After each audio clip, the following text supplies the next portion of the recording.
Okay, Beryl, can you hear me now? L'chaim, sorry about that. So, is everyone in default? Kubi was trying to talk, but I wasn't hearing him because I wasn't connected to the. Okay, so this guy came to the Rebbe and he asked the Rebbe, "What should I do about my not good thoughts?" The Rebbe said, "It says in the Megillah, when it came before the king, the decree to destroy the Jewish people came before the king. The king says with a book, he said it should be written as a royal decree that all the thoughts of Haman should go upon Haman's head." So the Rebbe says, also means when a Jew comes before Hashem in prayer, and he has all kinds of not good thoughts, what should he do? He should speak to God with a book, speak to God with a siddur. Look inside the book. You may know all the prayers by heart, but look inside the book, look inside the siddur. That will to know what you're doing, to focus on what's maximum. So the focusing on the words of the siddur helps you concentrate. So imagine if not only you were concentrating on the words of the siddur, imagine if in addition to that you were able to see and focus on Hashem Himself. You have to look at Hashem. So that of course will put your prayers in a whole different place. You're standing before the King of all Kings. You see the King of all Kings. It's a different experience than knowing that you're praying before the King of all Kings. But what we're saying in the Maimer is that the power of Das is that it actually connects you to Hashem in a way that it's as if you see the King of all Kings. And that's what the Mishnah says. Look at three things and you won't do an Aveda. It doesn't say know that there's three things. It says look at them. That means Hashem is telling us, I'm giving you a challenge over here. I want you to not just know that I'm looking at you, and not just know that I'm listening to you, but I want you to connect with this in a very vivid way, as if you feel it. And that is the power of these neshamas who are called the seed of man. They could actually see and feel Hashem's presence. And that's the meaning of the Mishnah. Who is wise, who sees the outcome. It doesn't only mean that they're able to see now what's going to happen in the future based upon what's going on. They're able to visualize vividly what the future is going to be. The outcome could also be read as literally the birth. Who is wise? He could see that the world is being born. Could see that the world is being born every moment. Who is a wise person? Someone who is constantly focused on the world being created every moment. We are page 68. Okay, top of 68. Let's go. Zeo Shomer Azal Yistakel b'Sheshet Dvarim says in the Mishnah, look at three things. So what is the emphasis of the word look? Shingi and his mainness may asleep the meditation you have should be in a way of vision. You shouldn't just know that Hashem sees you or hear or imagine that Hashem sees you, but should be like something you see. That's why the Rebbe said that one of the great advantages of the discovery of television and radio and all that stuff is that it allows us to visualize. There's an eye that sees us and ear that hears us, knowing that just like with a television, you could see and hear someone across the world. So that gives us a vivid appreciation for the fact that God is looking at us, listening to us.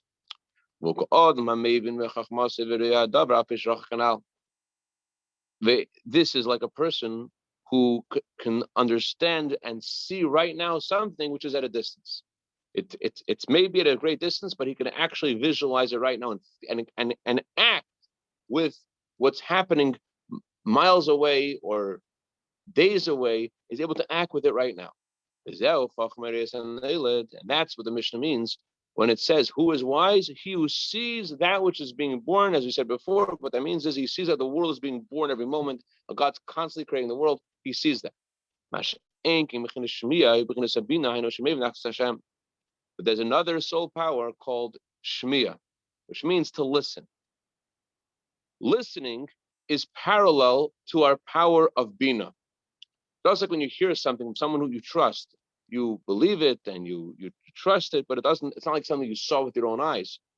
So similarly, when you understand something with your mind, but it's not as vivid, the appropriate classification is it's similar to our power of hearing. it's not so clear, it's not so vivid, it's not so in your face. You understand the truth of Hashem. You understand how everything is one and all the worlds are insignificant compared, and they're like nothing compared to Hashem's truth. You understand the idea, as Chomar Chai was saying before, how Hashem is pouring godly power in all the worlds and every creature. And despite the fact that Hashem is, it seems, working so hard and he's constantly pouring godly energy into every creature and all the worlds, how this has no effect on him at all, Chas v'shalom. It doesn't, he doesn't become strained by it, or more accurately, he doesn't become, he doesn't even, not only does he not notice it, but there actually is no change in him through this seemingly strenuous effort of giving everyone life. Why? Because the amount of energy that Hashem needs to expend to give life to the billions of creatures and light years and everything in the world is only a tiny, tiny ray of godly energy, which is insignificant completely in comparison to God's essence. So he understands all this. This is something which makes sense to him. Top of 69. Although he understands this really, really well, by the way, you know where that word comes from? Sounds familiar?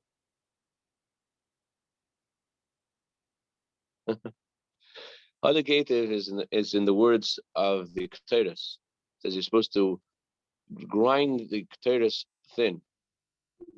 When you grind the incense, you have to grind it thin. And in order to grind it thin, you have to sing a beat. Why are you grinding it thin? And the beat it goes like this: Hadik, Hativ, Hativ, Hadik. Supposed to say that why you're grinding it thin. Apparently, that beat helps you actually get in the moment of grinding it thin. So the Rebbe is saying, using the same words and saying, if the guy understands it, and not just understands, he understands the Hadik, Hativ. It penetrates him thoroughly. And the full depth of his thoughts are concerned with this idea and are obsessed with this idea, and the faith he has in Hashem is set in his heart. So despite him getting an A on really working hard on trying to make this real to him, it's still only akin to hearing about it from good friends and understanding it. Despite his great efforts of meditating on this, it's still not like seeing it with his eyes. It's not vivid to him like something he sees with his eyes. What's the proof? And therefore, if for a moment he stops thinking about this and he goes towards his own desires, for a moment, what happens? It completely disappears from his vision. It completely disappears from his purview. That's if he's using his power of bina, his power of understanding. He's using his power of understanding, so it could be that he's really into it, he's thinking about it, he's scuba diving into this truth, but the moment that he pays attention to something else, it's gone. But if he would be able to employ a higher power in himself, which is the power of chachma, which is a source of understanding. This is the power of chachma is literally like the ability to see with your eyes. So if you were to be able to see this at the level of chachma, which chachma is very good. That's a very, very good point. Chachma, as we'll see, feeds into das. Das is something else than chachma, but it sounds okay. Very good. Let's go to the end of the paragraph, and then we'll go to your question. You're asking a very good question.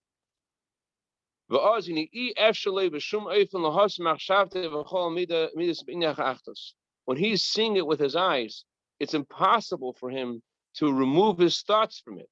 He can't take his feelings away from it because he sees it with his eyes. when he sees it with his eyes, whatever he does, with everything he's involved in, it's all attached to Hashem in a wondrous way. When he sees the Eibishter, whatever he does, whatever he's doing is because the whole, it's all about this attachment to Hashem. Why? Top of 70, because he sees the king with his eyes. He sees Hashem. If he sees Hashem, it's all different. And that's what our sages told us. Look at three things. They didn't say understand three things. They said look at three things. You're able to reveal that power in your soul called Chachma, the power of vision, then you'll never come to sin.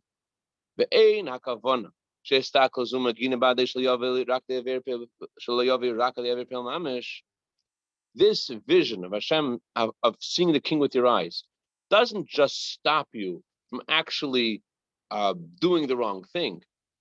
But in language of the Mishnah, it says, as we discussed yesterday, you don't come lidei aver, you don't come close to the aver. It doesn't just mean you don't actually make a mistake. It also means that you don't do anything against Hashem's will. Not just that you don't do deliberately make a decision against Hashem's will to do an avera, but you're totally in the zone of what does Hashem want? What does Hashem want me to do? That's where you are. It's analogous to being in front of a human king, and you're there for the king, and the king is the center of the room. So that's what this person is experiencing by virtue of his power of chachma, of seeing, so to speak, Hashem.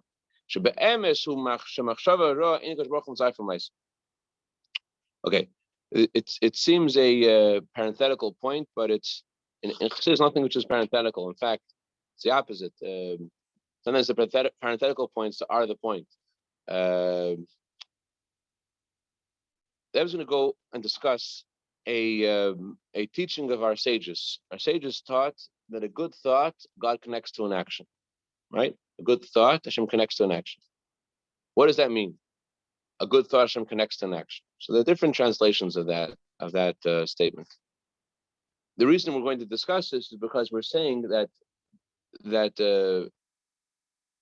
this person who is standing in front of Hashem and feeling Hashem's presence, he doesn't have that negative thought. Doesn't have that bad thought in the first place. Not just he doesn't do the wrong thing, but it doesn't even enter his mind really when he's in front of Hashem. It doesn't enter his mind in a real way that he actually is going to go do something wrong. Because he's in front of Hashem, he's there, he's in the presence of Hashem.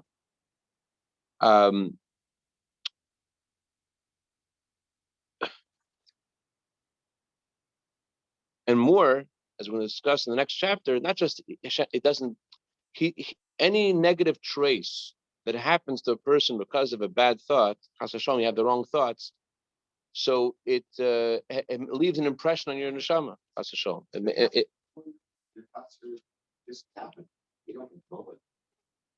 Well, there's a couple of things that we could do to control our thoughts. And Hashem actually makes us responsible for our thoughts. But there are some things which come to you. It's true.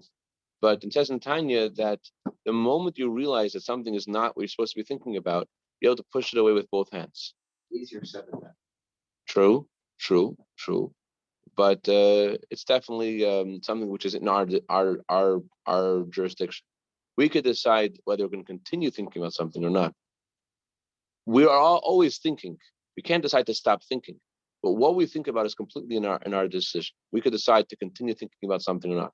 There could be a thought that's thrown to you, but there is that Hashem throws to you, and even that, as we're learning, I was learning this morning, the Maim Derech Chaim, where the Mittler Rebbe says that when a person decides to cast off the yoke of Hashem and decides to I don't want to serve Hashem.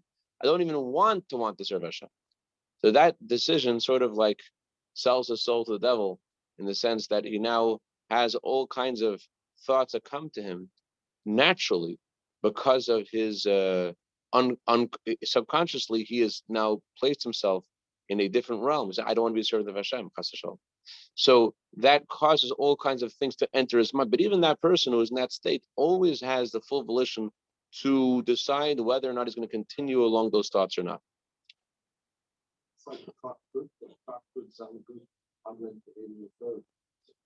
What do you mean? Right, that's true. Therapy, like Nike says, just do it. Like exercise. I hate it, but I'll just do it. Easier something than well, it's worth it. It's worth it. Like the way that's what we're supposed to do. But sometimes I'll be thinking, and a thought will occur to me, and I can't get it out of my mind. It just and it may not be a positive thought, but I just can't dismiss it. Just like you can't dismiss a thought without putting in another thought. That's the key. You have to put something else there, and it's good to be able to have some thoughts of Torah memorized. But if you don't have thoughts of Torah memorized, I ever told someone to think about a football game, to think about the politics in Vietnam. Everybody was talking to this person who apparently was interested in this politics of Vietnam. Think about a verse in the Torah. Think about a halacha. So you can't dismiss a thought without anything else replacing it, but you can replace it with something else. So tell me how it goes. I'll be walking for no reason, and a melody, a song that I heard 50 years ago, for whatever crazy reason, popped into my head. And I can't get rid of it. It just that should be your big stick. Yes, that should be your. The previous Rebbe says this. But I don't control it. It just happened. The previous Rebbe says we have no idea how precious it is to God when we have pure thoughts, even for a moment. We don't know how precious it is. A father loves a pure child. So Hashem loves us loves our purity, loves our being able to keep our thoughts pure to Him. Anyway, so getting back to our subject over here. So the negative impression of the bad thoughts are erased by virtue of a person visualizing and having Hashem in his presence. The negative impact of those bad thoughts, as we'll discuss in the next chapter, they are removed by Hashem's presence being vivid to him. But the next end of this chapter, Rebbe discusses the positive side. How when you have a good thought for something, Hashem connects it to an action. Why is it connected to an action? So there's a couple of components here. Let's read briefly into the end and then I'll explain it. A good thought, God connects to an action. A bad thought, Hashem does not consider as if you did it. If you have a bad thought, Hashem doesn't consider as if you did it. But there's still the bad thought still there. By a good thought, Hashem considers the good thought as if an action happens. The attribute of goodness is greater than the attribute of punishment. And so therefore, when you have a bad thought, Hashem says, I don't consider the bad thought as if you did whatever your thought was. But that we have a good thought, Hashem considers it as if you did whatever your thoughts were. And so a good thought, you want to do something and you're prevented from doing that thing, Hashem considers it as if you did it. Hashem considers it as if that thing was done. That's one translation of those words. If you wanted to do it, you couldn't do it. Hashem says, I consider it as if you did it. But this is now the Rebbe says, I'm going to tell you the true meaning of that statement. And the real meaning of that statement is, what's the real meaning of a good thought? God connects to an action, says the Rebbe. When a Jewish person decides to do something in his mind, he decides to learn Torah. He wants to do a certain mitzvah. He wants to do something to change his character. He decides there's a certain mitzvah I want to do, there's a certain good thing I want to do in myself and whatever it is, and he really wants to do it with all of his heart, all of his strength. So it says the Rebbe, Hashem suddenly will ensure through divine providence many events to happen, so that thing he decided to do will actually happen. By him making a decision, I want to do this mitzvah, Hashem will cause things to happen that it will actually happen. But only related to a mitzvah. Oh, when you have the thought to an avera, so then it's not considered as if that action is done, and not considered as that you're culpable for that thing because you didn't do it. There is a negative residue, that's true, but it's not considered as if you did it. With a good thought, first of all, Hashem considers it as if you did it. And second of all, if you really want to do something, Hashem will help you get that thing done. Hashem will, all of a sudden the dots will connect and that thing will actually happen. Nothing beyond a mitzvah. Or only related to mitzvah or Torah study. Good thoughts. What are good thoughts? Good thoughts means Any good. what's good? What's good mean? Good doesn't mean that you wanted to see a certain movie necessarily, right? But what, even though it's a really good movie, Yeah, but that is something. it's 5 stars. Yeah. So what is a good thought? A good thought means that something that it's part of the goodness of Hashem. Like when Moses was born, the Torah says Moses was good. So Moses was good because the light of Hashem was brought into the room when Moses was born. We're saying a good thought, we're talking about something which is actually really, really good, that Hashem views, and people could tell, that's good. So you want to do something good. So the Rebbe says, when you have a good thought, Hashem will make the dots connect by divine providence, and this will actually happen. Okay, as an example, many years ago, going back 4 years, I went into the insurance business, and I really wanted to be successful, really good. And I had good thoughts, but I was never successful. Is that what we're talking about, or are we talking about a different level? That's a great question. That's a very good question. I think we have l'chaim for that question, because we need to go deep for that question. But let's say this. No, first of all, I want to point out that I didn't answer your first question about, which is a very good question. What's the difference between the power of Chachma and the power of Das? And your second question, we can't address that question without a bringing, because. But you wanted to go into business and work out, and where was God all that time? That requires a bringing. But for right now, let's say this: you decide to give tzedakah, you decide to do something really good, and you want to give that tzedakah. So the Rebbe says you really want to do this. Hashem will help you give that tzedakah. Oh yeah. L'chaim. Yeah. Okay. I don't give the 10% that I'm supposed to, but I give the guys come by and I give them the package. So Why do you give 10% I'm supposed to? I would. I mean, I don't know. Do it. I give every year, every day. l'chaim. That's fine. Should have good news and everything, and we should have good thoughts, make good decisions. We should actually see them happen. L'chaim v'rach. Okay, the time will. Do that tomorrow, Mr. Shem. Sorry about that. But I asked you, the other question.